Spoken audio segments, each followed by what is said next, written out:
afternoon, ladies and gentlemen. Welcome to another Propagandacast Addendum with me, your host, Imperial Dane, having a look here at the state of the Wehrmacht post-balance patch. Since it hasn't even been that long, but there's obviously been a lot of complaining about it. And obviously, I've heard about the bit about Hansen, uninstalling the game because he got cheesed out that there were obviously other factors, and he's apparently reinstalled the game as well. But one thing's clear: I don't think there's a single Wehrmacht player who's particularly happy about the situation as it is. And for most of the ones we've talked about, it only sounds like it's only got making things worse. The faction was already pretty difficult to play, rather punishing, only got more so. And so, hang on, cat one's in.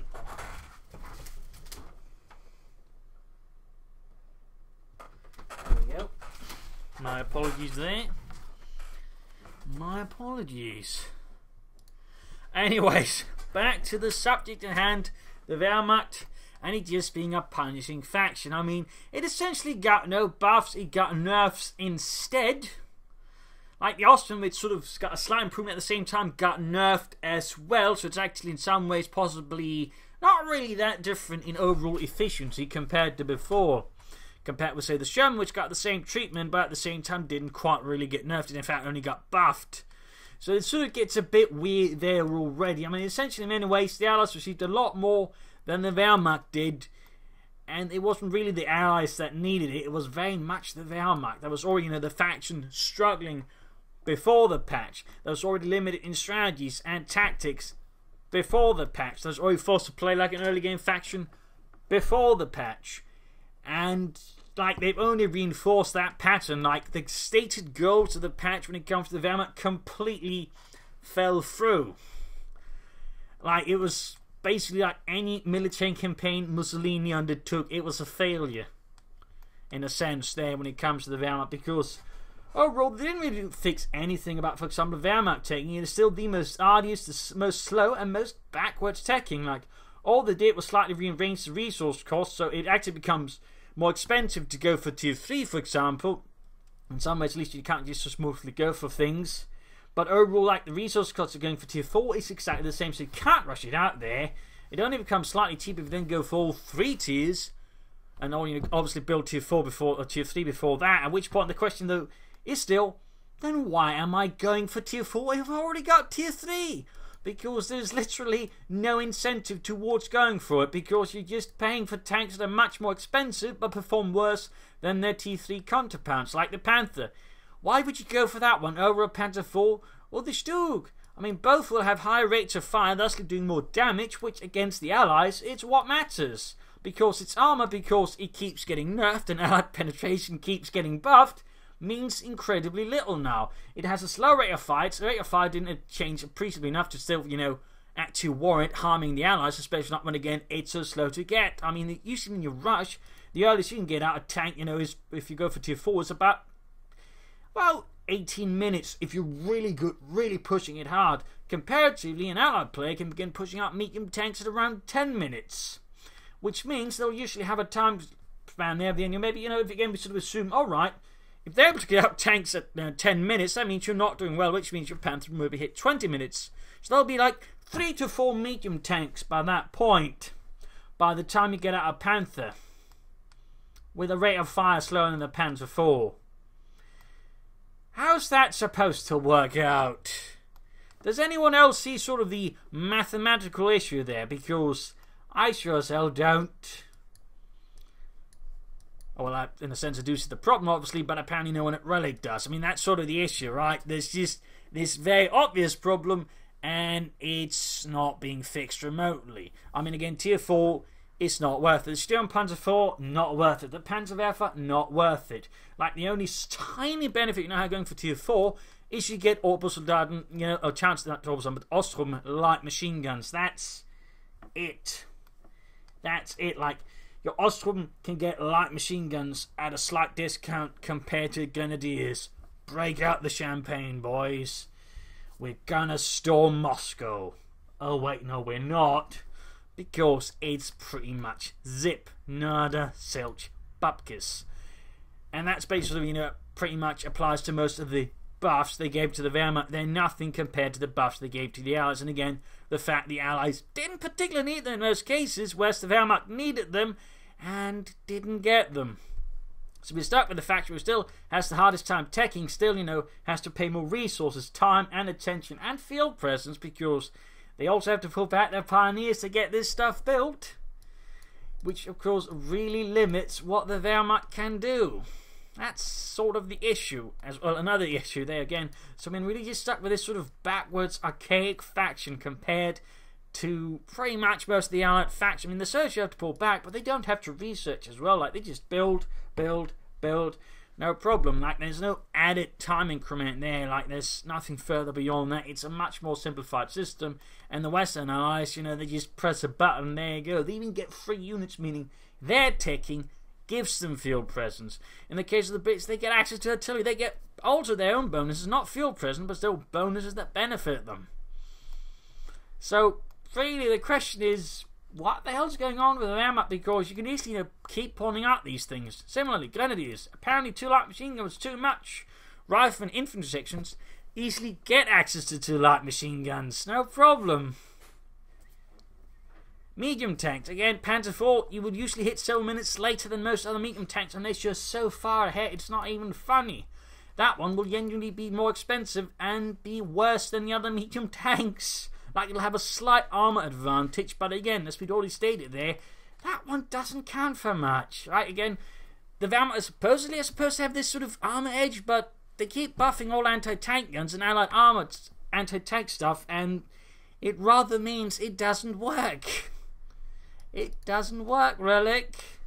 And you can just keep pointing out this. You can just keep pointing out all of these discrepancies while then asking the question, well, how's the Wehrmacht supposed to do this except storming in, gaining an advantage, and by Jove, hoping they actually can sort of hold on to it, because if they have to find an equal footing otherwise, you're toast.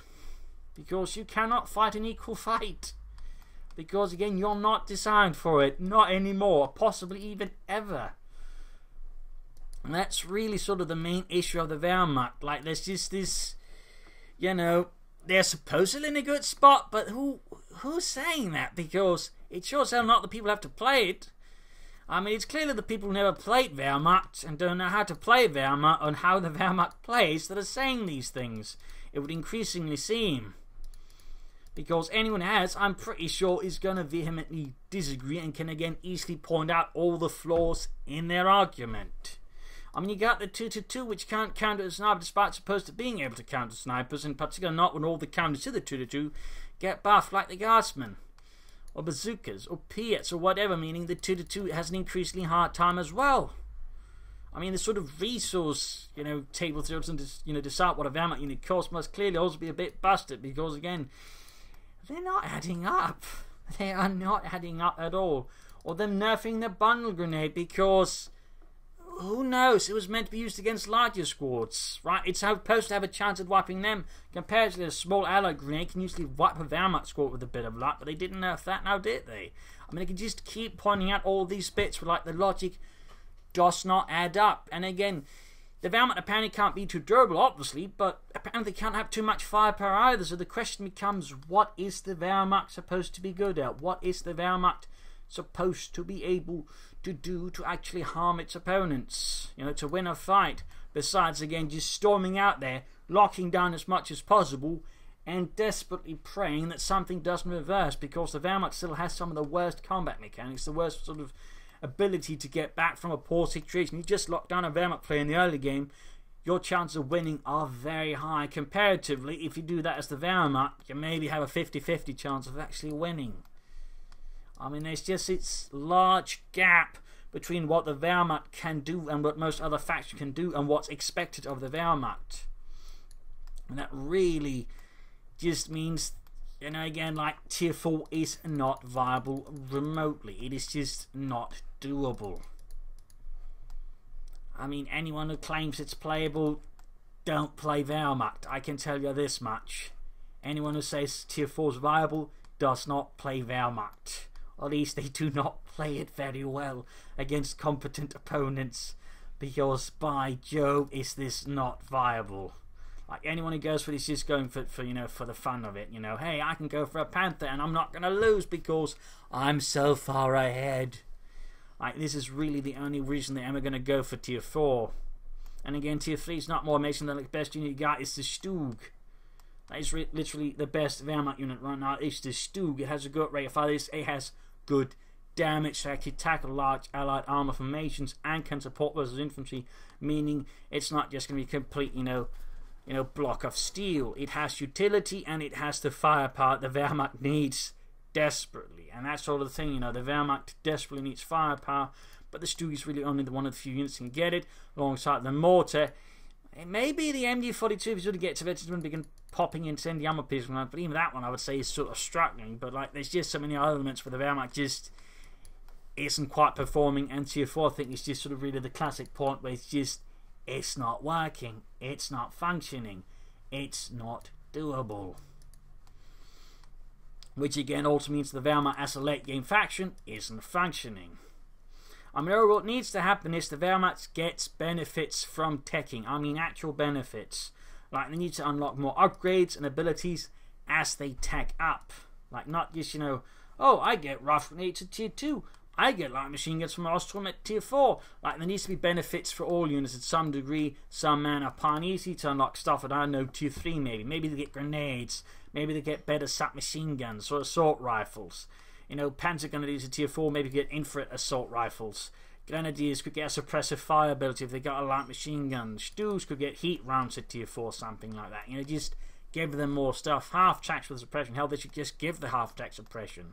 Like the Wehrmacht needs more firepower in some way or the other. And hell, give them mortar and ability to fire bigger mortar bombs. As they actually had those, by the way, in the war. They did have those. So, there really, you know, a lot of things need to happen around the Wehrmacht. Again, part of it just involves figuring out what the hell they want the Wehrmacht to do and realizing it needs to involve more firepower, because there's no way in the 7 hells otherwise going to get the Wehrmacht to work if they insist on 4-man squads and armor that essentially is nothing. I mean, it's either that or they really just buff the armor on a lot of the Wehrmacht vehicles, including the Stug. I still have no clue why the Stug gets a little armor and then it's virtually 2 bonuses, slightly more armor. I mean, just give it some proper armor. They had 80mm of somewhat sloped armor. They would pour concrete on. They reinforced with extra armor. Just give it some more armor so the allied bastards have to flank it for once. I mean, there's really just so much they can sort of point out and sort of just ask, why does it work like that? Why does it have to work like that? Who gains from this? Because it sure as hell is not the Wehrmacht player who gains from a lot of these really weird decisions that are just so seemingly implemented against them. But that really needs to be, you know, the next patch just needs to focus on the Wehrmacht and making a fully fledged playable faction again, because right now it's a faction sort of teetering on the brink of collapse. Like one more nerf while the allies get buffed again and the Wehrmacht will probably be close to unplayable, because even the mighty Stu can only carry the Wehrmacht so far for so much. Like there's only so far that can be taken before the entire thing just snaps. That may be the Tiger. Like those are probably like the 2 sort of decent units the Wehrmacht has, and they're probably what they need to sort of model the rest of the Wehrmacht's tanks and armor on, to be honest. You know, sort of figure out how to get the rest of that Stug and Tiger effect on to the Panther, the Panther 4, the Sturmpanzer, and so on, because they're really the only units that sort of truly work for the Wehrmacht on an armored level. The Panther 4 sort of works, but not quite nearly as well as, say, Sherman works, or T-34 works, or Cromwell works. You know the drill. And similarly, the Panther really just needs to be made to a premium medium tank. None of this, well, it's supposed to be a tank destroyer tank. No, it's a tank. Make it a tank. None of these weird additions to it. Just make it a medium tank. That is what it was. Let it deal with armor and infantry reasonably well. Maybe not quite as well as infantry, but still have a decent chance, and just make it hurt enemy tanks properly. Give it a good DPS. Either increase its rate of fire or increase the damage it does per shot. Because right now in the current state, the Wehrmacht is just not an option. Not a viable option. Not a seriously competitive option. And only an option, even remotely, in the sort of more for fun sense, if you're far ahead. Like, there's a lot there. that needs to be worked on with the Wehrmacht, because they've really been getting the short end of the stick for several years now. So there really needs to be sort of a greater overhaul of the Wehrmacht, great ideas, and there needs to be also some overhauls, I think, of the veterancy abilities for a lot of the units. Something better, something more functional. And I can easily, just list on more stuff like, heat rounds for the Panthers maybe, or just, combined arms abilities, so when units work together, they get bonuses. Like, Panthers are going to use near tanks, they sort of, gain benefits. If there's a tank near infantry, again, they have their own abilities unlocked, they get benefits. Maybe more range or accuracy or rate of fire. A lot of those things they can use. Reward the Wehrmacht for playing in some sense or the other, instead of just, rushing in and desperately hoping they don't get murdered. So that sort of largely covers my thoughts. I mean, again, really, the December balance preview really did nothing for the Wehrmacht, except make it worse, really. And there's a lot of, I think, disgruntled Wehrmacht players at the moment who are not happy about how the patch was handled, and saying that how Relic pretty much didn't listen. And so Relic's really going to have to pull through with the next one, because otherwise I'm reasonably sure it's going to be very difficult for them to convince people to buy Companies 3 if they ever get around to it, because if that's the experience in Companies 2, I don't think people are going to want to go through that one again in Company Heroes 3. For very understandable reasons. So that's sort of my thoughts here. I'm sure many people want them, get some feedback on that, because again, I'm seeing a lot of people complaining about it. There's also, the whole Hans thing being brought up. So I mean, there's clearly a lot of people who play Wehrmacht who are not happy about the current situation.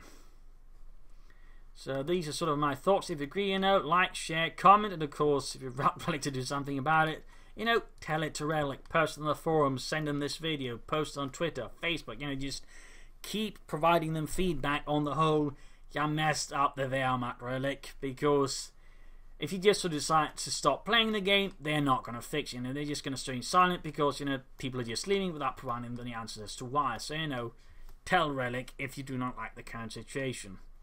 So there you go. This is Imperial Dane saying thank you all for watching. Hope you enjoyed this, like this, and if you did, subscribe, like, share. If you like what I do consider donating or pledging on Patreon. Links in the video description. And this is Imperial Dane saying cheers and see you all.